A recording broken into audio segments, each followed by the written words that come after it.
चलो ये मेरी बात सुनने वाले को, अगर अगर आप लोग चाहते हैं आज जल्दी छुट्टी करके जल्दी भेज दूं तो प्लीज़ मुझे पढ़ाने दीजिए नॉन स्टॉप। और मुझे पढ़ाना है तो तुम लोगों को पढ़ना नहीं है, तुम लोगों को भी पढ़ना है भाई। ये अच्छा आप पढ़ाओ, हम मस्ती करेंगे बल। चलिए सर प्लीज़, ठीक है जी भैया। फिर बोले अरे सर एक्चुअली सॉरी, थोड़ा एक्चुअली कॉल आ गया था, अनफॉर्चुनेट मेरे को उससे उठाना पड़ गया। कोई बात नहीं भाई, का एनालिसिस बाद में करेंगे हम।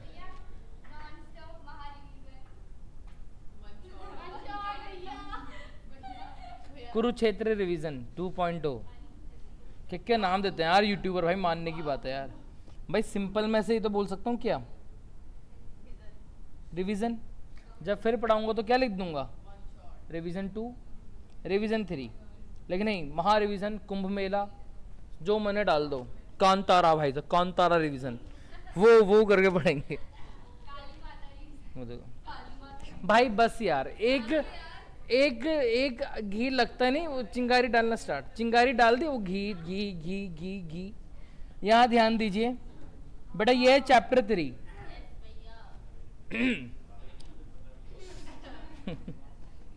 Sir chapter 3 is all about, यहाँ आपको थोड़ा बता दी इस चैप्टर 3 का एक्चुअल नाम क्या है, जरा पढ़ेंगे आप। मैंने तो सिर्फ उसका सर ये वाला पार्ट पढ़ा रहा हूँ जो तुम्हारे पेपर में पूछा जाएगा अभी। क्या, बेसिस ऑफ अकाउंटिंग।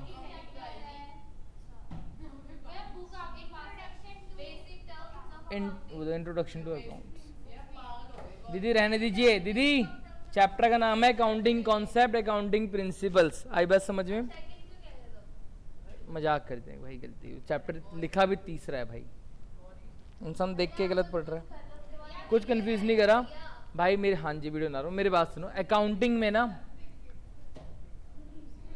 अकाउंटिंग में कुछ क्या होता है, हमारे कॉन्सेप्ट होते हैं। क्या होते हैं सर अकाउंटिंग कॉन्सेप्ट क्या होते हैं? अकाउंटिंग कॉन्सेप्ट हमारे कुछ सेट ऑफ रूल्स कह सकते हो। क्या कह सकते हो? ये कहीं ना कहीं हमारे कुछ सेट ऑफ रूल्स वगैरह होते हैं जो कि हमारी अकाउंटिंग को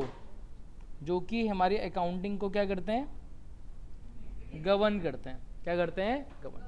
ये कहते हैं देखो जब आप अकाउंटिंग करने बैठ रहे हो, मुझे तो ट्रांजैक्शन रिकॉर्ड करने, आंख बंद करके रिकॉर्ड करोगे। अरे कोई है ऊपर बैठा हुआ है, उसने बोला बेटा आपको अकाउंटिंग करनी है, हम आपको कुछ set of rules and procedure लिख के दे रहे हैं कि जब आप अकाउंटिंग रिकॉर्ड करोगे तो आप इन चीज़ों का ध्यान रखना, और कभी ऐसे टाइप की अकाउंटिंग करोगे तो आपको हमने फॉरवर्ड बनाकर दे दिया, आप इस तरीके से क्या करना, अकाउंटिंग को रिकॉर्ड। आराम से बैठ जाओ भाई, इतनी बड़ी बेंच दे रखी है। आए बात समझ में? हाँ है ना? जब तक हाथ यहाँ पे रहेगा ना तुम्हें हाथ ही फील होगा, ये कुछ फील नहीं होगा। इसलिए एकदम अलग देख के सिर्फ पढ़ाई पे फोकस करो। समझ में आया? एजम्पशन समझता है? एजम्पशन क्या है? एजम्पशन का बेसिक मतलब होता है कि देखो मैंडेटरी नहीं है बट आपको ऐसा मानना चाहिए। अगर आप ऐसी चीज़ें फॉलो करते हो तो सर आपके अकाउंटिंग में कभी दिक्कत नहीं आएगी। अच्छा हमें क्यों पढ़वा रहा? उसने बोला देखो अगर ये कौन है, ये कौन है, ये है गौरी, ये कौन है, अक्षिता। कह रहे दोनों हिसाब कर रहे हैं, लेकिन गौरी की अलग अकाउंटिंग चल रही है, अक्षिता की अकाउंटिंग अलग चल रही है। आई बात समझ में? मैं आया, मैंने अपनी अकाउंटिंग क्या करा, मैं अपनी अकाउंटिंग अलग तरीके से कर रहा हूँ। ऐसा तो इंडिया में हर कोई अपने तेरे हिसाब से क्या करने लगेगा, रिकॉर्डिंग करने लग जाएगा। अगर मुझे कभी गौरी की अकाउंटिंग समझनी हो, क्या मैं समझ पाऊंगा? Answer is no. गौरी ने अपने रूल्स बना रखे, तो बेटर है हमारे ऊपर एक बॉडी बनाई गई। जैसे इंडिया में कौन है, ICAI, institute of chartered accountants of India, जो कि हमें क्या देता है, कुछ अकाउंटिंग के स्टैंडर्ड देता है। क्या देता है?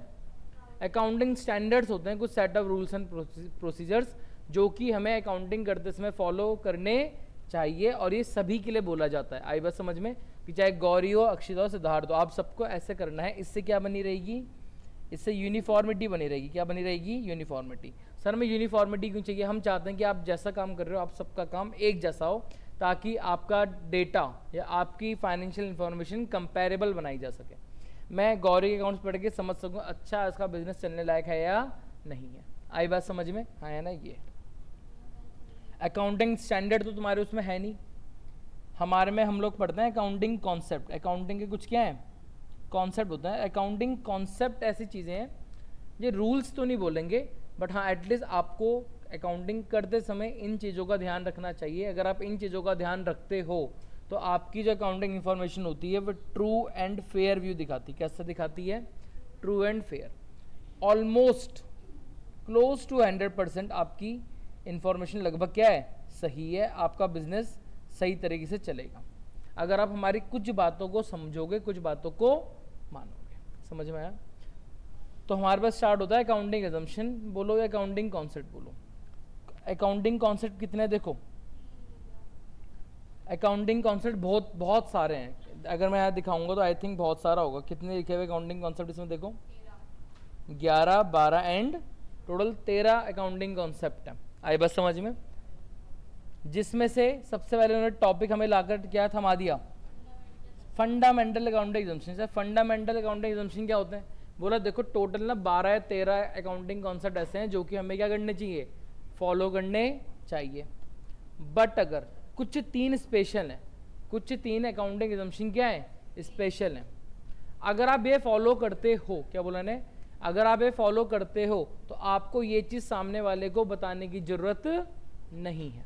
आई बात समझ में? इसलिए इसको कहते हैं फंडामेंटल अकाउंटिंग अजम्पशन। ऐसे अजम्पशन जो मैं ऑलरेडी मान लूँगा कि आपके बिजनेस से या आपके बुक्स ऑफ अकाउंट में ये चीज़ें एटलीस्ट 3 चीज़ें फॉलो हो रही होगी।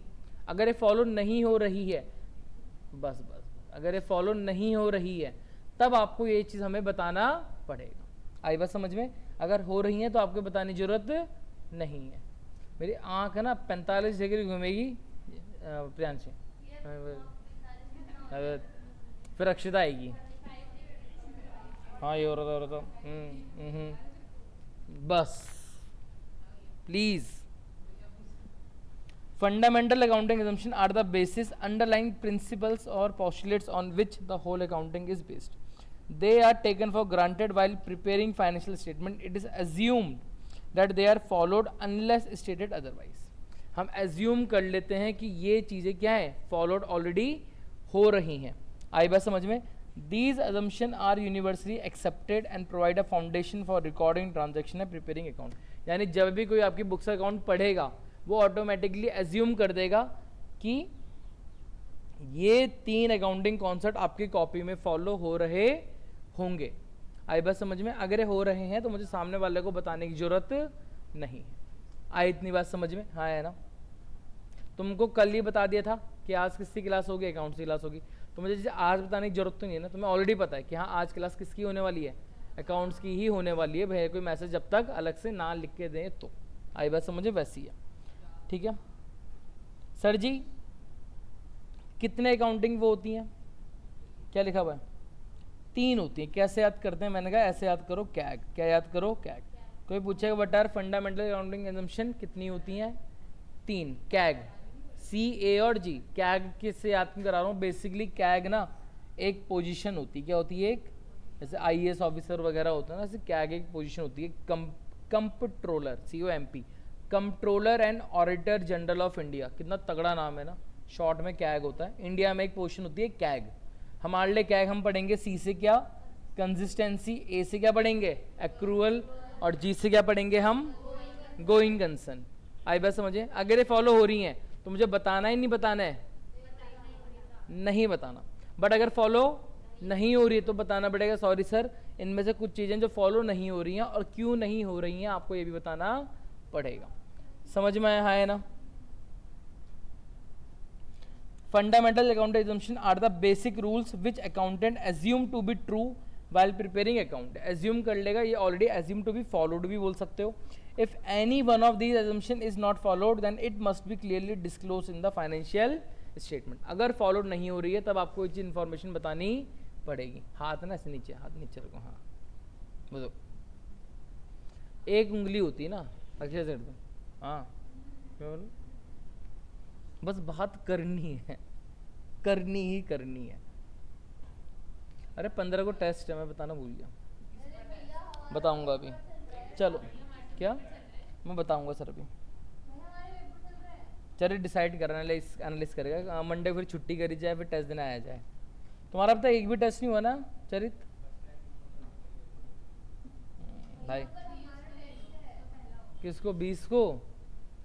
क्या कब है?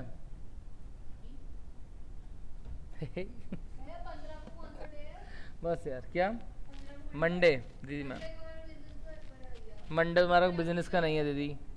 अरे प्रैक्टिकल के लिए मत बोलो यार, पेपर के लिए तो मैं रेडी करा दूंगा। चलो चलो हाँ, ओ माय गॉड, ठीक है यहाँ ध्यान, प्लीज़ पढ़ लेते हैं। चलो गोइंग कंसर्न पे आते हैं। सर जी सबसे पहला कॉन्सेप्ट समझते हैं, कौन सा? Going concern. Sir what do you mean by going concern? Going concern कहता है, भाई मेरे को तो बोलने दो यार, आता है बहुत अच्छी बात है मेरे को, लेकिन बोलने तो, उफ बस शांत। मैं पढ़ाऊँ या चिल मारे? आज पढ़ाई करेंगे, तुम्हें बोलना चाहिए भैया आपने फीस ले रखी है, पढ़ाओ तो सही, हम पढ़ने को रेडी हैं बच्चे। हाँ क्या क्या बोल रही है? क्या मैंने और जैसे मैं यूँ देखूँ ना ऐसा लगता है प्रियांशी ने बस यहाँ पे आ रखी एक्साइटमेंट, ये देखे नहीं। हाँ सुन, हाँ हाँ क्या, अरे यार इसने देख लिया, फिर अक्षता आएगी। क्या बोल रही थी? क्या? अच्छा हाँ ठीक है, तुम्हारे सारे नुस्खे पता है बेटा, सब नुस्खे। तुम्हें ना ऐसा फील होता है कि जैसे चरित्र, मुझे लग रहा है इसमें फ़ोन में घुसे पड़े हैं। सर आप फ़ोन तो नहीं चला रहे हैं? प्रियांश फ़ोन तो नहीं भाई के पास? पक्का श्योर सर, भरोसा कर लूँ उन पे? भाई मैं ब्लाइंड ट्रस्ट करता हूँ तुम पे चरित भाई, मेरा ट्रस्ट तो नहीं तोड़ोगे ना भाई साहब? चरित कह रहा है यार भैया जो भयंकर फ़ोन। चलो ठीक है मैम, अकाउंटिंग में सबसे पहले कॉन्सेप्ट आता है, देखो सबसे पहला कॉन्सेप्ट जो अकाउंटिंग में आता है, मैं गोइन नहीं बता रहा, सबसे पहले अकाउंटिंग में कौन सा कॉन्सेप्ट आता है? Business entity concept. जब बिजनेस स्टार्ट होता है, सबसे पहले कॉन्सेप्ट जो मैंने पहले दिन पढ़ाया था आप लोगों को, क्या पढ़ाया था बेटा? Business entity concept. ये क्या बोलता है? ये कहता है सिद्धार्थ सर, मेरे प्यारे बच्चों, जब भी आप लोग अपनी जब भी आप लोग अपनी बुक्स ऑफ अकाउंट्स में ट्रांजैक्शन क्या करते हो? रिकॉर्ड करते हो, तो हमेशा ओनर की ट्रांजैक्शन और बिजनेस की ट्रांजैक्शन को सेपरेट रिकॉर्ड करते हैं। आई बात समझ में? अब business is treated as a separate entity from its owner. अब business is separate from its owner. Transaction of owner and business must not be mixed. आपको कहीं से भी बिजनेस की ट्रांजैक्शन को ओनर की ट्रांजैक्शन का मिक्स नहीं करना। सर कर दिया तो, सर अगर कर दिया आपको कभी अपने बिजनेस का एक्चुअल प्रॉफिट या एक्चुअल लॉस आप डिटरमाइन नहीं कर पाओगे। जब मैं अकाउंटिंग ट्रांजैक्शन कर रहा होता हूँ तब ये वाला कॉन्सेप्ट फॉलो होता है। अगर मैं तुम्हारा प्रैक्टिकल ले रहा होता, मैं तुमसे पूछता मुझे बताओ बिजनेस एंटिटी कॉन्सेप्ट कहाँ फॉलो हुआ? अकाउंटिंग में फॉलो होना चाहिए ना, मुझे दिखना चाहिए कहाँ फॉलो हो रहा। तो तुम बोल, तो तुम्हारा आंसर क्या होना चाहिए था? तुम्हारा आंसर बोलते सर जब मैं पहली एंट्री पास करता हूँ क्या? Cash account debit to capital. Sir कौन सा कॉन्सेप्ट फॉलो हो चुका है? बिजनेस एंटिटी कॉन्सेप्ट फॉलो हो चुका है। क्यों? क्योंकि बिजनेस और ओनर को सेपरेट पर्सन माना जाता है इन द बुक्स ऑफ अकाउंट। ये ट्रांजैक्शन जो रिकॉर्ड करी गई है किसने लिखी है? मैं ओनर ने या उसके बिजनेस ने रिकॉर्ड करी है? ट्रांजैक्शन रिकॉर्ड करी है बिजनेस ने, और बिजनेस ने आज ही के दिन एक लाइबिलिटी दिखा दी किसके अगेंस्ट? अपने मालिक के अगेंस्ट। पहले ही दिन दिखा दिया मुझे अपने मालिक को उतना पैसा देना बाकी है, पहले ही दिन एक लाइबिलिटी क्रिएट कर दी, यानी मैं उसको अपने पर्सन से क्या मान रहा हूँ? अपने से क्या मान रहा हूँ? अलग मान रहा हूँ। आई बात समझ में? तो ये एंट्री प्रूव है कहीं ना कहीं कि सर कौन सा कॉन्सेप्ट फॉलो होता है? बिजनेस एंटिटी कॉन्सेप्ट फॉलो होता है। आई बात समझ में? Only those transaction which relate to the business are recorded in its books of account. हम उन्हीं ट्रांजेक्शन को रिकॉर्ड करेंगे जो कि किसके लिए करा गया है? हमारे बिजनेस के लिए करा गया है। आई बात समझ में? The capital contributed by the owner is treated as liability of the business to the owner. Business के लिए, बिजनेस को जो भी पैसा मिलेगा उसके ओनर द्वारा बिजनेस के ऊपर एक जिम्मेदारी आ जाती है कि जब मेरा मालिक बोलेगा मुझे उसका पैसा सूद समेत क्या करना पड़ेगा? वापस करना पड़ेगा। आई बात समझ में? आराम से आराम से, हाँ ठीक है। हाँ यानी जैसे देखो क्या लिखा हुआ, if the owner withdraw 10,000 for personal use. अगर ओनर जब विड्रॉ करता है पर्सनल यूज के लिए, क्या वर्ड आता है? ड्राइंग। क्या मैंने कभी भी ड्राइंग को खर्चा बताया? क्या मैंने कभी भी ड्राइंग को खर्चा बताया? नहीं। अगेन ड्राइंग को खर्चा ना बताना कौन सा कॉन्सेप्ट फॉलो करा दिया? बिजनेस एंटिटी कॉन्सेप्ट फॉलो करा दिया। क्या अलग कॉन्सेप्ट समझ में आया? हाँ है ना? 1 मिनट 30 सेकंड फटाफट जरा रीड करोगे क्या पढ़ा हमने इसके बारे में? फटाफट पढ़ो पढ़ो पढ़ो पढ़ो पढ़ो।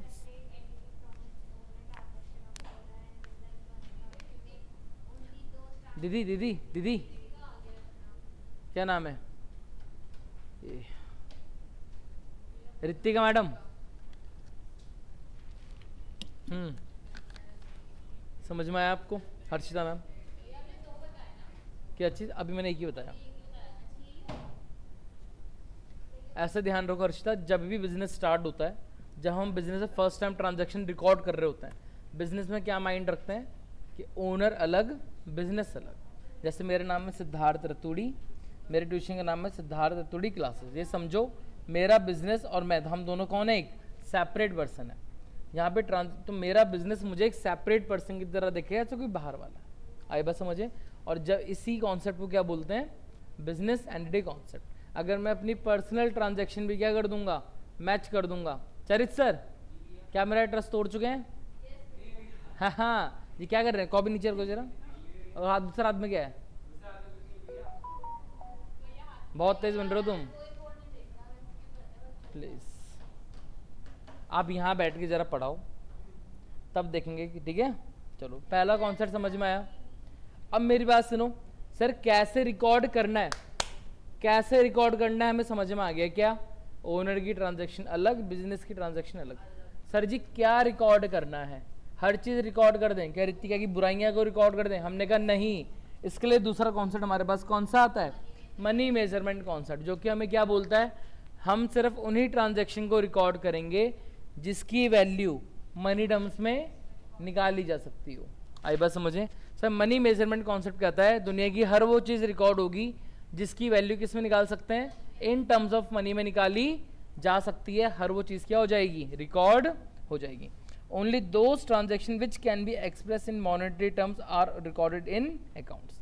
नॉन मॉनेटरी आइटम, ऐसी चीज़ें जिसकी वैल्यू मनी टर्म्स में नहीं निकाली जा सकती, सर सॉरी से आप उन्हें क्या नहीं कर सकते? रिकॉर्ड नहीं कर सकते। इवन वो चीज़ आपके बिजनेस के लिए कितने ही इंपॉर्टेंट क्यों ना हो। वो एम्प्लॉय मेरे बिजनेस को अगर छोड़ के चले गया, मेरा बिजनेस का आधी बैकबोन खत्म हो जाएगी। वो मेरे बिजनेस का बैकबोन है, 50% बिजनेस मेरा 1% संभाल रहा है, वो छोड़ के जा रहा है। कीमती है नहीं है, बट उस कीमत की कोई वैल्यू दिखा सकता हूँ? यार वो बहुत इंपॉर्टेंट बंदा है, 50,000 का दिखा देता हूँ। क्या हम किसी की क्या हम किसी पर्सन की कीमत लगा सकते हैं? प्लीज़ ऐसा ना करें आप ह्यूमन ट्रैफिकिंग में फंसे जाएंगे। आई बात समझ में? तुम्हें ठीक है, तुम इस पॉइंट को इग्नोर कर दो, और ये कोई इतना नहीं है। क्या आपको 2 पॉइंट समझ में आए? बिजनेस के लिए 2 पॉइंट समझना, 2 कॉन्सेप्ट समझना, सबसे स्टार्टिंग में सेम होता है। पहला कौन सा बोला मैंने? बिजनेस एंटिटी कॉन्सेप्ट, क्या इससे रिकॉर्ड करना चाहिए, और क्या रिकॉर्ड करना चाहिए? Money measurement concept. किसी की अच्छाई, बुराई, ब्लेसिंग, दुआ, ये चीज़ें रिकॉर्ड नहीं कर सकते हैं। प्रियांशी मैम प्लीज़, प्रियांशी की यहाँ बैठे इस शब्द यहाँ। अरे दीदी आप बस वेट कर रहे हो मैं कब इससे नज़रें हटाऊं, कब मैं यूँ करूं, और प्रियांशी सारे सेंटेंस खत्म। चलो 2 कॉन्सेप्ट समझ में आए। अब हम स्टार्ट करते हैं अपना कौन सा? Going concern. Sir going concern concept क्या बोलता है? गोइंग कंसर्न एक कॉन्सेप्ट कहता है कि सिद्धार्थ सर, जब भी आप बिजनेस खोलते हो, जब भी आप बिजनेस ओपन करते हो, हम ये मान लेते हैं कि आपका कहीं से भी थोड़ा सा भी क्या नहीं है, इंटेंशन नहीं है अपने बिजनेस को क्या करने का? क्लोज करने का। क्या करने का? ना, बढ़िया। आई बात समझ में? अगर आपने कोई बिजनेस स्टार्ट करा है तो हम चाहते हैं आप बिजनेस उसे अनंत काल तक आप उसे लेके चलते रहो, चलते रहो, चलते रहो, चलते रहो। क्या हो गया प्रियांशी भाई? प्रियांशी कह रहे तो 2 मिनट उधर नहीं देख सकता। चलो ठीक है। This concept assume that the business will continue its operation in the foreseeable future and there is no intention to shut down or liquidate। आपका कहीं से भी इंटेंशन नहीं है अपने बिजनेस को क्या करने का? बंद करने का। आई बात समझ में? हाँ है ना? बिकॉज ऑफ दिस अजम्पशन, इस अजम्पशन के बेसिस पर ही long term asset are shown at their cost minus depreciation not at their market value. क्योंकि मैं मान रहा हूँ क्या कि सर आप अपना बिजनेस लंबे समय तक चलाने वाले हो, इसलिए आप चाहो तो अपनी एसेट्स को किस पे दिखा सकते हो? कॉस्ट पे दिखा सकते हो, इररिस्पेक्टिव उसका मार्केट प्राइस अभी क्या चल रहा है। मैंने बिजनेस स्टार्ट करा तो ये मुझे क्या बोल रहा है? सिद्धार्थ 100 या 150 साल तक चलाता रहे, जब तक तू जिंदा है तब तक तेरा बिजनेस चलना चाहिए। और अगर तू मर गया, अपना नॉमिनी लिया, किसी और को बिठा, लेकिन तेरा बिजनेस कहीं से भी बंद नहीं होना चाहिए। आई बात समझ में? हाँ है ना? ये है। गोइंग कंसर्न की हेल्प से हम डिटरमाइन कर पाते हैं कौन से खर्चे, कैपिटल एक्सपेंडिचर और रेवेन्यू एक्सपेंडिचर। तो बड़ा नए नए वर्ड दिख गए ना। What do you mean capital, देखो एक्सपेंडिचर माने होता है खर्चा, हाँ है ना। दो टाइप के एक्सपेंडिचर होते हैं, एक होता है कैपिटल और एक होता है रेवेन्यू। ऐसे खर्चे जो बिजनेस को चलाने के लिए करने पड़ते हैं, जो रिकरिंग होते हैं, रिकरिंग समझते हो, बार बार होते हैं, उन्हें हम लोग क्या बोलते हैं, रेवेन्यू एक्सपेंडिचर। ऐसा खर्चा जो एक ही बार किया जाएगा और लंबे समय तक चलेगा, कैपिटल एक्सपेंडिचर। यानी जितनी भी एसेट्स जो हम परचेज करते हैं उन्हें हम कौन सा एक्सपेंडिचर कहते हैं, कैपिटल एक्सपेंडिचर। और जितने भी हम सैलरी, रेंट वगैरह जो छोटे मोटे खर्चे करते हैं बिजनेस को चलाने के लिए, उन्हें हम लोग क्या बोलते हैं, बेसिकली रेवेन्यू एक्सपेंडिचर। आई बस समझ में। गोइंग कंसर्न, अगर आप गोइंग कंसर्न फॉलो नहीं कर रहे हो, आपने बोला मैं सर 6 महीने में बिजनेस क्या कर दूंगा, बंद कर दूंगा, फिर क्या कैपिटल क्या रेवेन्यू, सबको रेवेन्यू मान के क्या करते हैं, बिजनेस बंद कर देते हैं। इतना समझ में आया। ये मैं तुम्हें चीज़ समझाऊंगा जब हम डिसोल्यूशन करेंगे ना 12th में, तब मैं बताऊंगा कैसे करा। हम कैपिटल डिसोल्यूशन एक चैप्टर होता है, वहाँ पे हम कैपिटल एक्सपेंडिचर को क्या मान लेते हैं, रेवेन्यू एक्सपेंडिचर मान लेते हैं। मतलब जितनी भी एसेट जो बैलेंस शीट में दिखा रहा था उसे सारा क्या मान लेता हूँ, नॉर्मल खर्चा क्या मान लेते हैं, सारा एक्सपेंस मान के P&L अकाउंट में दिखा देते हैं। आई बात समझ में, ये था। गोइंग कंसर्न समझ में आया सर।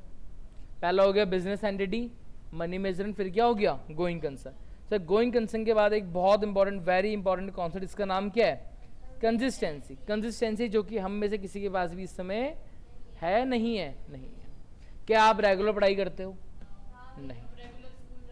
आप रेगुलर स्कूल जाते हो, क्या आप में स्कूल जाने में कंसिस्टेंसी है, हाँ जी, जाते हो रोज स्कूल। भाई क्या आप रोज सुबह उठते हो, कंसिस्टेंसी। क्या आप रोज रात को सोते हो, कंसिस्टेंसी। रोज ब्रश करते हो, प्रियांशी सोच रही क्या, रोज, प्लीज रोज ब्रश करना चाहिए। आई बस अगर आप ब्रश भी कंसिस्टेंट नहीं हो बिजनेस को, फिर रहने देते हैं अभी। तो कंसिस्टेंसी मतलब क्या है, देखो कंसिस्टेंसी क्या बोल रहा है, कंसिस्टेंसी कह रहा सिद्धार्थ सर और मेरे प्यारे बच्चों है क्या सिद्धार्थ भाई, कि जब आप बिजनेस ट्रांजैक्शन रिकॉर्ड करते हो ना, तो कुछ चीज़ें ऐसी हैं, हमने कुछ चीज़ें दे रखी हैं जिनके रिकॉर्ड करने के 2 या 2 से ज़्यादा क्या है उसके मेथड है। आई बात समझ में। भाई हमने मेथड यूज से अकॉर्डिंग बना रखे है। अगर आपका इस पर्टिकुलर यूज है तो आप ये वाला मेथड फॉलो कर लो, आपका ऐसा यूज करना है तो आप ये वाला मेथड फॉलो कर लो। आप मेथड वो फॉलो करो जो आपके बिजनेस को बेस्ट क्या ला कर देगा, जो आपके बिजनेस को बेस्ट रिजल्ट ला कर देगा, आपको वही मेथड क्या करना चाहिए, फॉलो करना चाहिए। लेकिन अगर आपने एक बार कोई मेथड अडॉप्ट कर लिया, आप उसे ईयर टू ईयर आप वही मेथड आप क्या करना, फॉलो करना। आई बात समझ में।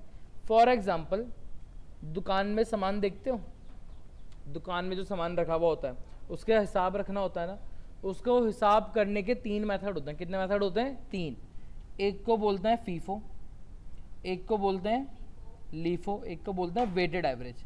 यानी मुझे अपने ही स्टॉक को रिकॉर्ड करने के कितने मेथड हैं, 3 है। बोला अगर आपको लग रहा है फीफो से रिजल्ट अच्छा आ रहा है तो आप आने वाले हर साल क्या ही मेथड फॉलो अप्लाई करो, फीफो। लीफो से आ रहा है लीफो से करो, ये मत करो आज इस साल फीफो करेंगे, अगर फिर लीफो फिर वेटेड, फिर फीफो फिर लीफो फिर वेटेड।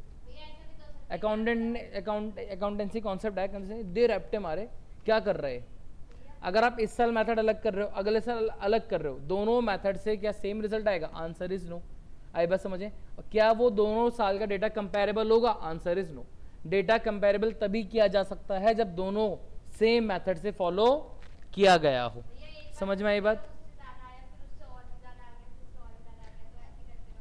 भाई तुम कंसिस्टेंसी ने माननी ही नहीं है, क्यों माने हम, दीदी जरूरी नहीं है जिस चीज़ की वैल्यू ज़्यादा दिख रही है तो आपको मार्केट वैल्यू उसकी क्या दिखेगी, ज़्यादा।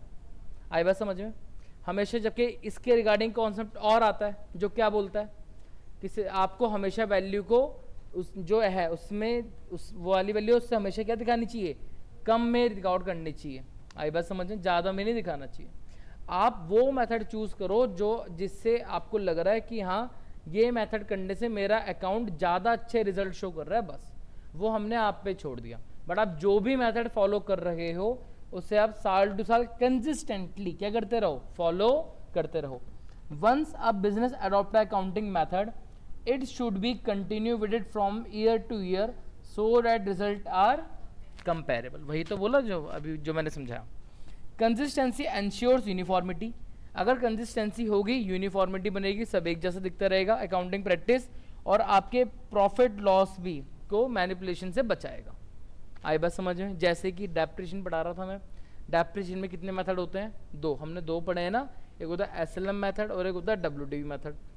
तो ऐसा मत करो कि इस साल एसएलएम लगाया अगले साल डब्ल्यूडीवी, इस साल एसएलएम नहीं। अगर आपको लग रहा है एसएलएम से रिजल्ट अच्छा आ रहा, आप हर साल क्या लगाओ? एसएलएम। आपको लग रहा है डब्ल्यूडीवी से आ रहा, आप हर साल क्या लगाओ? डब्ल्यूडीवी। आई बात समझिए?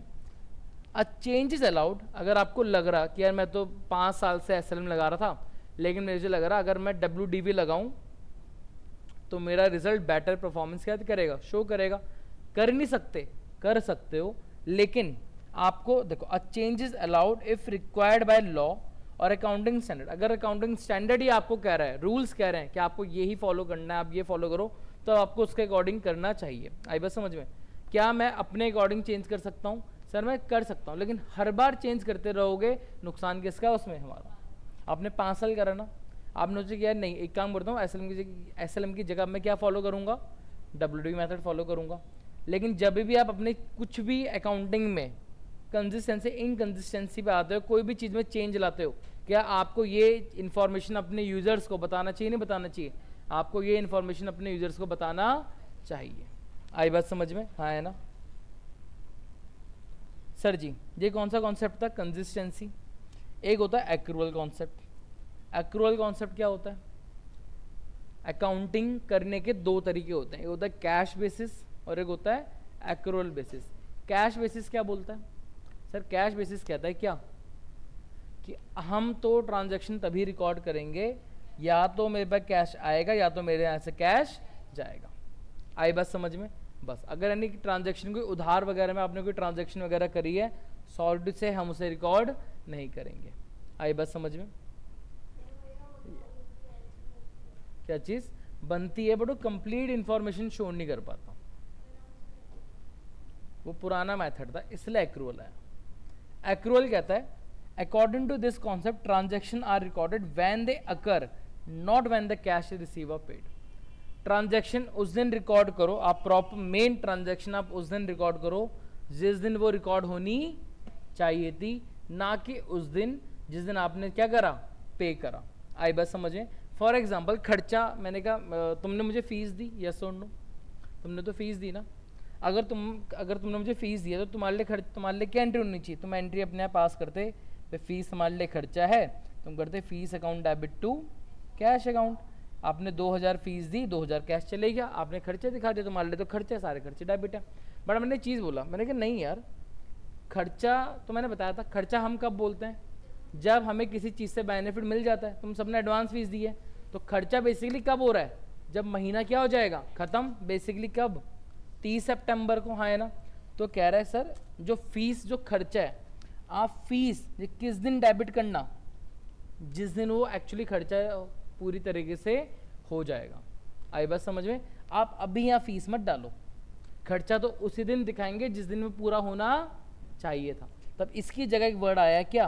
Prepaid fees. क्या आया? Prepaid fees. प्रीपेड फीस मेरे बिजनेस के लिए क्या होती है? या वो आपके लिए क्या है? एक एसेट। मतलब आपने अभी मुझे जो भी पैसा दिया है, कहीं ना कहीं तुमने क्या परचेज कर ली, कहीं ना कहीं तुम्हारे पास क्या एक अधिकार है। अब तो हमें पूरा महीने क्या करेगा? पढ़ाएगा। तुमने फीस दी, क्या मैंने इनकम कमा ली? नहीं। इसी तरह इनकम मुझे तब होगी जब मुझे वो रिसीव हो जाएगी या जब मैं उसके रिगार्डिंग काम कर चुका होऊंगा। आई बात समझ में? हाँ है ना? यही रीज़न है, इस जो तुम वर्ड सुनते हो ना, debtors, creditor, outstanding, prepaid, accrued, जितने भी वर्ड हैं, ये सारे के सारे वर्ड कहाँ से पैदा होकर आए बेटा? किस कॉन्सेप्ट से? एक्रूअल कॉन्सेप्ट से। आई बात समझ में? प्रैक्टिस करते रहो, प्रैक्टिस करते रहो, तभी जाके इन चीज़ों में और अच्छी क्लैरिटी देखने को मिलती है। समझ में आया? तो ट्रांजैक्शन कब रिकॉर्ड करनी चाहिए? जिस दिन वो रिकॉर्ड होनी चाहिए थी, ना कि उस दिन जिस दिन आपको कैश मिला। समझ में आया ये चीज़? सपोज करो अंशिका ने मुझे फीस नहीं दी, पूरा महीने पढ़ लिया, क्या अंशिका का खर्चा हुआ? नहीं हुआ। खर्चा तो हो गया है, बट अभी पे करना बाकी है। तब वो क्या करती है? वो कैश की जगह लिख देती आउटस्टैंडिंग फीस। क्या लिख देती? Outstanding fees. और जब वो अपना बुक्स ऑफ अकाउंट को क्लोज करती, उसे दिखता आउटस्टैंडिंग के नाम से, जो उसे इंडिकेट करता अभी मुझे इतना पैसा देना बाकी है। आई बात समझ में? ये incomes are recognised when they earn. Income को तब बोलो जब आप उसे कमा चुके हो, और कोई चीज़ मैं कमाऊंगा तब जब मैं उसके रिगार्डिंग क्या कर चुका हूँगा? काम। आई बात समझ में? तो बेसिकली तुमसे मिला हुआ पैसा मेरी इनकम कब बनेगी? पूरा महीना पढ़ाने के बाद। आई बात समझ में? अभी मैंने क्या दिखाया, अभी मेरी तुमने जो मुझे फीस दी मेरे लिए क्या है? वो इनकम है? नहीं, वो मेरे लिए क्या है? एक लाइबिलिटी। तुमने फीस रखी, मेरी जिम्मेदारी बढ़ा दी मैंने, शिट यार पढ़ाना पड़ेगा पूरा। आई बात समझ में? ये है expenses are recognised when they are incurred even if payment is not made. Payment नहीं करा कोई बात नहीं, मुझे पैसा नहीं मिला कोई बात नहीं, बट अगर मैं कमा चुका हूं मैं उसे क्या दिखाऊंगा? अपनी इनकम दिखाऊंगा। आई बात समझ में? ये है this gives a true picture of profit और लॉस। इससे आप एक्चुअली प्रॉफिट लॉस निकाल पाते हो। और यही रीजन होता है, हमेशा एक चीज ध्यान रखना, अगर कोई बिजनेस आपको ऐसे बोल रही है ना कि सर हमारा नेट प्रॉफिट 2000 करोड़ का है, इसका मतलब ये नहीं है क्योंकि जेब में कितने बने हैं? 2000 करोड़। इसमें से कुछ पैसा हो सकता है कि 15 हो सकता है 500 करोड़ पड़ा हो। सर 2000 करोड़ का प्रॉफिट है, 1500 कमा चुके हैं, 1500 करोड़, बस अभी पैसा आना बाकी है। आई बात समझ में? ये है। तो अगर आप ड्यू बेसिस में चीज़ें दिखाते हो आपको एक्चुअली ट्रू प्रॉफिट और लॉस मिलता है, विच इज इंक्लूड, चाहे उसमें कैश ट्रांजैक्शन हो या फिर क्रेडिट ट्रांजैक्शन हो। आई बात समझ में? हाँ है ना? क्या आपको एक एक्रूअल कॉन्सेप्ट समझ में आया? हमने 3 पढ़ लिए और ये 3 एक्रूअल, कंसिस्टेंसी और कौन सा मेरा गोइंग कंसर्न, तीनों के तीनों किसके अंदर आते हैं? Fundamental accounting assumption.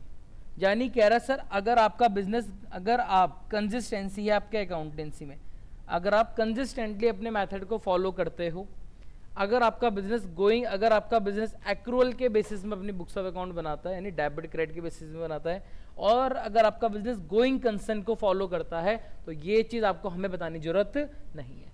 कभी भी कोई भी पर्सन आएगा वो बुक्स अकाउंट खोलेगा, वो एज्यूम अपने आप कर लेगा आपने डुअल कॉन्सेप्ट। आप क्या कर रहे हो? आप अपनी पॉलिसी में चेंज नहीं करते, आप डुअल बेसिस पे अपने अकाउंट से रिकॉर्ड करते हो, और मैं मान रहा हूँ आपका बिजनेस आने वाले कई साल तक चलेगा। आई बात समझ में? अगर ये फॉलो ना हो रहा हो तो अब आपको ये चीज़ बतानी पड़ती है। समझ में आ गया सर जी? और क्या इंपॉर्टेंट है इसमें? एक आता है मटीरियलिटी कॉन्सेप्ट, बड़े कन्फ्यूज होते हैं बच्चे। मेरा बिजनेस है, अंबानी का बिजनेस है। आई बात समझे? अब बिजनेस में देखो घड़ी तो एक वॉल क्लॉक एसेट होती नहीं होती? होती है। मेरा छोटा सा बिजनेस है, अगर जिस दिन मैं यहाँ पे 500 रुपये की घड़ी दिखा दूंगा, मेरे लिए तो बिजनेस भाई एसेट है, मेरे लिए तो घड़ी एसेट है, तो मैं 500 रुपये की घड़ी कहाँ दिखा दूंगा? बैलेंस शीट में दिखा दूंगा। आई बात समझे? अब सपोज करो मुकेश अंबानी का बिजनेस हेडक्वार्टर चल रहा, उनका 1-1.5 लाख करोड़ का टर्नओवर है साल का, ठीक है, और बैलेंस शीट में दिखा रखा है कि हमारे पास फर्नीचर पड़े हैं 80,000 करोड़ के, हमारे पास प्लांट एंड मशीनरी पड़ी है 20,000 करोड़ की, और मेरे पास एक वॉच पड़ी हुई है बिजनेस में कितने रुपए की? 500 रुपये की। 80,000 करोड़, 20,000 करोड़, 500। इस 500 की क्या वैल्यू है? उन वैल्यू के आगे ओ जो यूज़र कह रहा, ओ अच्छा आपने बता दिया, मैं तो हल्ला करने वाला था, आपने 500 रुपये नहीं दिखाए, क्या उन्हें फ़र्क पड़ेगा? क्या उसके लिए 500 रुपये वर्थ है? आंसर इस नो। क्या इसके, ये हमें क्या बता रहा है? ये कह रहा है सर देखो बिजनेस में ट्रांजैक्शन प्रॉपर रिकॉर्ड होनी चाहिए, यस और नो, बट क्या हर चीज़ बिजनेस को शो कर दोगे? हर छोटी से छोटी चीज़ क्या करोगे? बिजनेस को दिखाते रहोगे? अपने बुक्स अकाउंट में हर छोटी छोटी चीज़ दिखाते रहोगे? Answer is no. According to this concept only important and relevant item should be disclose in the account. कोई भी ऐसी इंफॉर्मेशन, कोई भी ऐसा आइटम प्रॉफिट लॉस, कोई भी ऐसी ट्रांजैक्शन जिसका अगर मैं ये चीज़ अपने यूज़र को बताऊं और वो चीज़ बताने पर उसके डिसीजन पे इम्पैक्ट आ सकता है, सर हर वो चीज़ बिजनेस के लिए क्या है? मटीरियल है। मटीरियल कॉन्सेप्ट क्या बोलता है? सर आपको अपने बिजनेस में हर वो ट्रांजैक्शन रिकॉर्ड करनी चाहिए, हर वो चीज़ आइटम शो करना चाहिए जिसके अपने रीजन, जिसका अगर इंफॉर्मेशन मेरे यूज़र को पता चले और उसके डिसीजन में इम्पैक्ट आ जाए, वो से हम क्या बोलते हैं? मटीरियल बोलते हैं। क्या बोलते हैं उसे हम? Material. The material of an item depend on, वो उसके साइज पे डिपेंड कर सकता है, अमाउंट पे डिपेंड करता है, उसके नेचर पे भी डिपेंड कर सकता है। क्या जरूरी है कि जो लॉस मेरे लिए लॉस हो या जो चीज़ मेरे लिए मटीरियल हो वो मेरे किसी दूसरे बिजनेस के लिए मटीरियल हो? Answer is no. कोई छोटी सी साइकिल रिपेयर शॉप है, क्या बोला इन्हें? देखो यहाँ पे लिखा हुआ एक calculator worth 500 purchase by large company. भाई मेरे पास एक कैलकुलेटर है ना, मेरे पास इस समय जो है यही है, तो क्या मैं इसको अपने बिजनेस के लिए एक एसेट का मानूंगा? यस, मेरे लिए इंपॉर्टेंट पार्ट है, चलेगा तो दिक्कत हो जाएगी। अब टाटा की कंपनी है, टाटा में कैलकुलेटर खो गया, टाटा ने अनाउंसमेंट करी, hello hello it is announcement, please listen very carefully, we have just lost calculator worth ₹500। ऐसे 1 सेकंड में 10 खरीद देंगे ऐसे। आई बात समझे क्या समझाना चाह रहा हूँ? जरूरी नहीं है कि जो चीज़ मेरे लिए मटीरियल हो वो सामने वाले के लिए भी क्या हो, मटीरियल हो। जैसे फॉर एग्जांपल जो इंडियन ऑयल कंपनी है ना, इंडियन ऑयल कंपनी क्या बोलती है, कहते 10 लाख का लॉस हमारे लोग कोई लॉस ही नहीं है। अगर हमारे 10 लाख डूब जाएंगे ना, हम नहीं देखते हैं, होता रहता है। मैं कह रहा मेरे लिए 10 लाख का लॉस कोई लॉस नहीं है भाई। हमारे 1000 रुपये खो जाएं तो उड़ान कर देंगे हमारे घर वाले। सोचो मुकेश अंबानी का लड़का आनंद अंबानी, उसने 100 रुपये खो दिए। आनंद अंबानी ने 100 रुपये खो दिए, उसके बाप ने झाड़ दिया। क्या है तमीज नहीं 100 रुपये संभाल के रख सकता। वहाँ पे लड़ाई होती होगी, क्या है 200 करोड़ खो दिए बताओ उसने। हमारी लड़ाई ऐसे होती होगी। उनके लिए 1000 रुपये नहीं है, हमारे लिए तो 100 रुपये भी क्या है, बहुत बड़ी बात है। आई बात समझ में? तो हमें अपने बिजनेस में सिर्फ वही चीज़ शो करनी चाहिए जो कि हमें लगता है वो हमारे बिजनेस के लिए क्या है, मटीरियल है, जिसका डिसीजन जो कि मेरे सामने वाले पर्सन पे क्या डाल सकता है, डिसीजन पे इम्पैक्ट डाल सकता है। आई बात समझ में? Immaterial item can be ignore to avoid unnecessary detail. आप अपनी बैलेंस शीट को हर चीज़ों से भर रहे हो मत, आप वो दिखाओ जो आपकी बिजनेस की वैल्यू अच्छी खासी शो कर रहा है। आई बात समझ में? अब मैं बिजनेस में दिखाऊंगा, अब मैं बिजनेस ये दिखाऊँ 10 रुपये की चाय पी थी, 10 रुपये की चाय रखी हुई है, एक फ्रूटी लाया था 20 रुपये, कल पीऊँगा, एसेट दिखा रखा नहीं। मटेरियलिटी कॉन्सेप्ट समझ में आया सर जी आपको? कन्फ्यूजन तो नहीं है क्या? बस खत्म होने वाले हैं अब देखो। अरे अच्छी बात दीदी, और को ना पढ़ाऊँ। प्रूडेंस कॉन्सेप्ट, अब आगे आखिरी देखो कॉन्सेप्ट के लिखा हुआ एक और। अब आता है prudence concept. Sir what do you mean prudence concept? मैंने देखो इसका ऐसा करा था, प्रूडेंस को याद करना, बीइंग प्रूडेंट। क्या बनना हमेशा कैसा व्यक्ति बनो, बीइंग प्रूडेंट। सर प्रूडेंट माने समझदार, प्रूडेंट माने समझदार। अकाउंटेंसी में इसमें समझदार व्यक्ति वो व्यक्ति होता है जो कि अपने लॉसेस को पहले ही रिकॉर्ड कर लेता है, और अगर उसे लग रहा है फ्यूचर में कुछ प्रॉफिट होने वाला है तो वो उसको रिकॉर्ड नहीं करता। आई बात समझ में? हमेशा अपने लॉसेस को क्या करो, हमेशा लॉसेस को पहले ही एस्टिमेट कर लो। आप पहले ही एस्टिमेट कर लो कितना जेब से जा सकता है। आई बात समझे? बट अगर आपको लग रहा है फ्यूचर में कहीं से पैसा आ सकता है तो उसको एंटिसिपेट मत करो। Do not anticipate profit but provide for all possible losses. जो भी लॉस हो सकता है उसके लिए हर एक आप प्रोविजन वगैरह तैयार कर लो। It require that expected loss and expense should be recorded immediately but revenue should be recognise only when realise.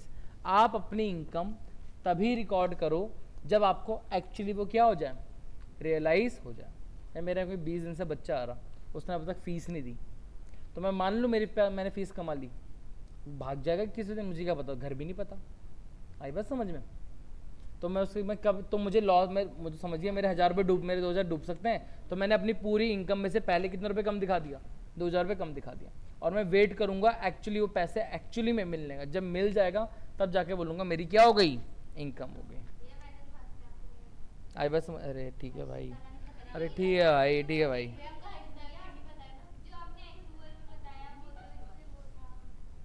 क्या लिखा हुआ? It prevents over statement of profit. अगर आपकी, इससे प्रूडेंस कॉन्सेप्ट से क्या होता है, अगर आपकी कोई भी चीज़ अगर ओवर वैल्यू हो रखी है तो उसको वो रिड्यूस कर देता है, और सर आपका true and fair value show करता है। कभी कभी बहुत सारी कंपनियां होती हैं वो जानबूझ के अपनी वैल्यू को क्या करती हैं, कम दिखाती हैं। ज़्यादा वैल्यू बढ़ गई तो सोने पे सुहागा, कम अगर हो गई तो हमने तो पहले ही प्रोविज़न बना रखा था। समझ में आया? बहुत आसान सा कॉन्सेप्ट। क्या नाम है कॉन्सेप्ट का? हिस्टोरिकल कॉस्ट कॉन्सेप्ट, जो कि सिंपल एक बात बोलता है, जब भी आप कोई एसेट वगैरह परचेज करते हो, जब भी आप कोई एसेट वगैरह परचेज करते हो, वो हमेशा उसके परचेज प्राइस पे रिकॉर्ड होना चाहिए, ना कि उस पर, ना कि उसकी मार्केट वैल्यू पे। अगर मैंने कोई चीज़, अगर मैंने एक, सपोज करो मैंने कैमरा परचेज करा, मैंने कैमरा परचेज करा कितने रुपए का, 70,000 का, आज उसकी मार्केट वैल्यू 50,000 है, मैंने कोई बात नहीं, फिर भी वो कितने का ही रिकॉर्ड करूंगा, मैं 70 का ही रिकॉर्ड करूंगा irrespective. The cost include all expenses incurred to make the asset ready for use. बहुत इंपॉर्टेंट पॉइंट है, जरा समझो सर। कॉस्ट मैंने वो देखो, जब भी कोई एसेट होती है, कोई भी, जब तक कोई एसेट रेडी टू यूज ना हो जाए, क्या बोला ने, जब तक कोई एसेट रेडी टू यूज ना हो जाए तब तक उसमें होने वाला हर एक खर्चा क्या करता है, मेरी एसेट की वैल्यू को बढ़ाता है। चरित सर आप फ़ोन तो नहीं चला रहे हैं? पक्का श्योर? झूठ कितना बोलने लगी तुम्हें? सर तुम्हारे फ़ोन में रिफ्लेक्शन, तुम्हारे लेंस में रिफ्लेक्शन आ रहा था, पता मैंने रिफ्लेक्शन देखा, यार बेटे फंस गया। आई बात समझे? अगर आपके एसेट की मार्केट वैल्यू बढ़ जाती है कोई बात नहीं, आप उसे तब तक रिकॉर्ड नहीं करोगे मार्केट वैल्यू में जब तक आप उसे क्या ना कर दो, बेचना दो। आपने बिल्डिंग परचेज करी 20 लाख की, it will continue to appear in the books 20 lakh less depreciation even its market value becomes 40 lakh. आपने 20 लाख की वैल्यू करी, हर साल आप क्या करोगे, डेप माइनस करते रहोगे, वैल्यू कम करते रहोगे, मार्केट वैल्यू चल रही 40 लाख का, कोई बात नहीं, आप फिर भी क्या लगाओ, 20 लाख के अकॉर्डिंग ही काम करो। ये बोलता है कॉस्ट कॉन्सेप्ट। समझ में आया? मैचिंग कॉन्सेप्ट मत पढ़ो, तुम्हारे पेपर में मैचिंग कॉन्सेप्ट हमारे स्कूल में पढ़ाया है, पढ़ाना तो चाहिए। देखो चलो ये देखो भाई, खत्म हो गया, देखो टाइम खत्म होने वाला है, बस खत्म अभी। अरे 2 मिनट, अरे भाई आपको पढ़े, और अब इनको तो पढ़ाने दो भाई। आपको कहाँ कल भी जाना है, परसों तुम्हें कहाँ जाना है? कहाँ भाई? मत जाओ यार, तुम पागल हो। हाँ मैं पढ़ा रहा हूँ दीदी, 2 मिनट कोई बात नहीं भाई, प्लीज। एवरी ट्रांजेक्शन, एक कॉन्सेप्ट होता है डुअल एसेट, बहुत छोटा है ऐसा कॉन्सेप्ट है हर्षिता मैम, सिंपल एक चीज कहता है, हर एक ट्रांजेक्शन कितने इफेक्ट होते हैं, debit and credit of equal to. बस जब भी आप कोई ट्रांजेक्शन पोस्ट करते हो हमेशा उससे कितने इफेक्ट शो करोगे, 2 इफेक्ट। आई बस समझो, यही ये फाउंडेशन बनाता है किसका, डबल एंट्री सिस्टम का, बहुत बेसिक है। खत्म, बस बहुत टाइम वो हो गया तुम्हारा खराब है, चलो अब बस खत्म होने वाला है। नहीं देखो क्या लिखा हुआ है इसके बाद, देखो कौन सा कॉन्सेप्ट लिखा हुआ है, रेवेन्यू रिकॉग्निशन कॉन्सेप्ट। से रेवेन्यू माने होती है इनकम, और मैंने अभी आपको बताया इनकम कब रिकॉर्ड होनी चाहिए, बेसिकली इनकम तब रिकॉर्ड होनी चाहिए जब आपके पास राइट आ जाए सामने वाले से पैसा मांगने का, ना कि जब पैसा आ जाए। Revenue is recognise when the right to receive arise. जब मेरे पे अधिकार आ गया, हाँ अक्षिता अब आप मुझे क्या पे कर दो, फीस पे कर दो, तब बोलूंगा मैं इतना रुपए कमा चुका हूं। आई बस समझे? Not when actual cash is received. It ensures that income are recorded in the current accounting period. इससे क्या होता है, इससे एंश्योरिटी रहती है कि आपकी जो इनकम है वो हमेशा करंट अकाउंटिंग पीरियड में शो हो। अगर अक्षिता ने मुझे सितंबर में फीस ना देके अक्टूबर में दिखाई, तो मैं अक्षिता की फीस अक्टूबर में काउंट करूँ, सितंबर में काउंट करूँ? सितंबर में। अक्षिता को मैंने पढ़ाया कब है, सितंबर में, फीस दे रही थी अक्टूबर में। ये इनकम जो मुझे मिला है वो अक्टूबर की है सितंबर की है, सितंबर की। कब मिलनी चाहिए, सितंबर में मिलनी चाहिए। ऐसे क्या लिखा हुआ है, आपने उधार में सामान बेचा फेब में, बट पैसा कब मिला, अप्रैल में। सर मैं सेल्स कब दिखाऊंगा, अप्रैल में या फेब में? फेब में। क्या आपको समझ में आया? बहुत छोटा सा कॉन्सेप्ट। आई थिंक सारे कॉन्सेप्ट पूरे हो गए। एक कॉन्सेप्ट अच्छा है मैचिंग, और भी तो बहुत सारे हैं भाई। चलो मैं बाकी होमवर्क दे दूंगा, एक होमवर्क दे दूंगा मैं। भाई सब ना अपने अकॉर्डिंग चल रहे हैं। हाँ मुझे पढ़ा दो, बेचारे जिसको कुछ नहीं आता वो क्या। देखो मैंने फिर मुझे वही पुरानी वाली बात बोलनी पड़ेगी, इर्रिस्पेक्टिव आ रहा हो ना आ रहा हो, मैं पढ़ा रहा हूँ, पढ़ना पड़ेगा। थंडर शॉक मैंने पता नहीं। अच्छा अरे बहुत छोटा कॉन्सेप्ट है सर, ध्यान दो। कॉन्सेप्ट का नाम क्या है? ओए सब इधर देखो, कॉन्सेप्ट का नाम क्या है? क्या बोलता है? सिंपल सी बात sir, all material and significant fact related to financial statement must be disclose fully and clearly. Sir आपको अपने फाइनेंशियल स्टेटमेंट जब आप प्रिपेयर करते हो, कोई भी ट्रांजैक्शन जो कि बहुत इंपॉर्टेंट थी उस साल, ठीक है, वो आपके अपने बिजनेस यूजर्स को बतानी पड़ेगी। आई बात समझ में? कैसे बताने से, जब क्वेश्चन करते हैं उसका वर्किंग नोट बनाते हैं, तो जब बैलेंस शीट वगैरह बनाए थे नीचे लिख देते हैं नोट्स अकाउंट। क्या बनाते थे हम, एक नोट्स अकाउंट बनाते हैं, वहाँ लिख देते हैं कि इस साल हमारे जो सीईओ होते हैं भाई जी ने 1.5 करोड़ अलग से विड्रॉ करे। ये जो हो सकता है ना, क्योंकि यहाँ पे होता है रिलेटेड पार्टी डिस्क्लोजर भी होता है कभी कभी।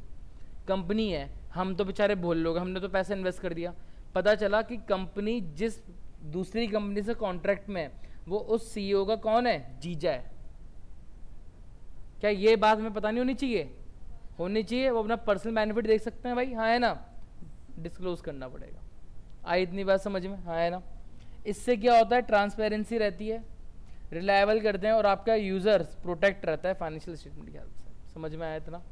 हो गया आपके लिए। ये वाला क्या है आपका अकाउंटिंग पीरियड, बहुत सिंपल सी बात है, जो 12-12 साल। कहाँ बैठो, कहाँ, रुक जाओ अभी भाई, रुक तो जाओ भाई।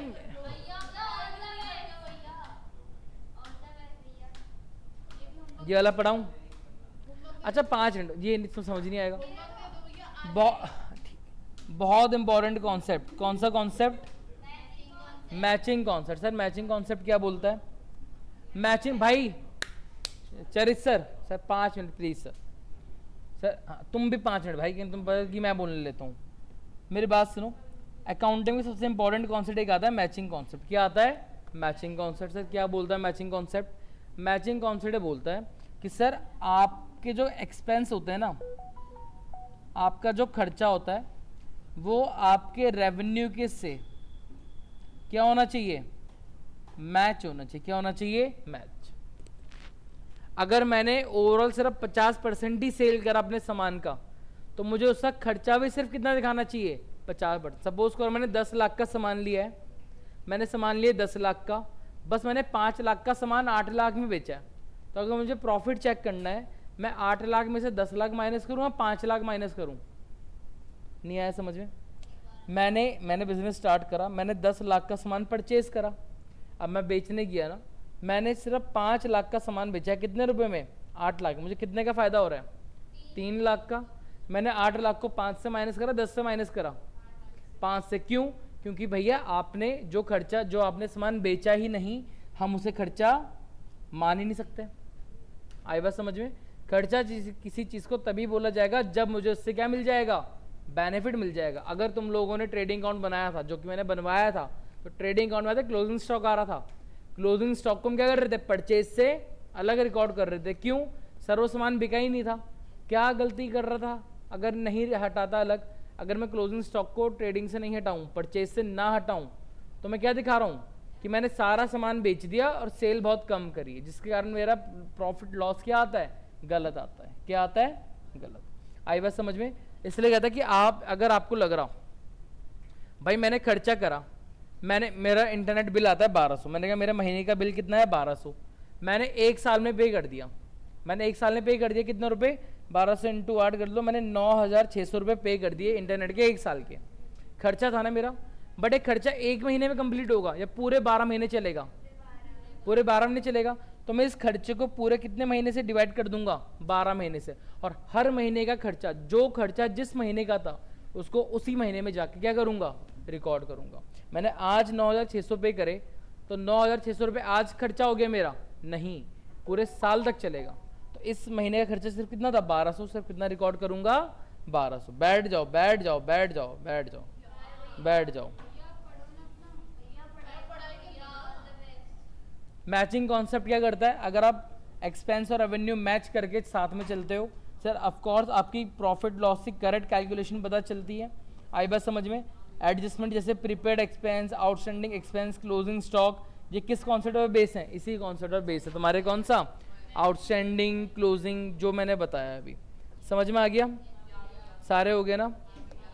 समझ में आया? बस बस, बंद बंद बंद बंद बंद बंद।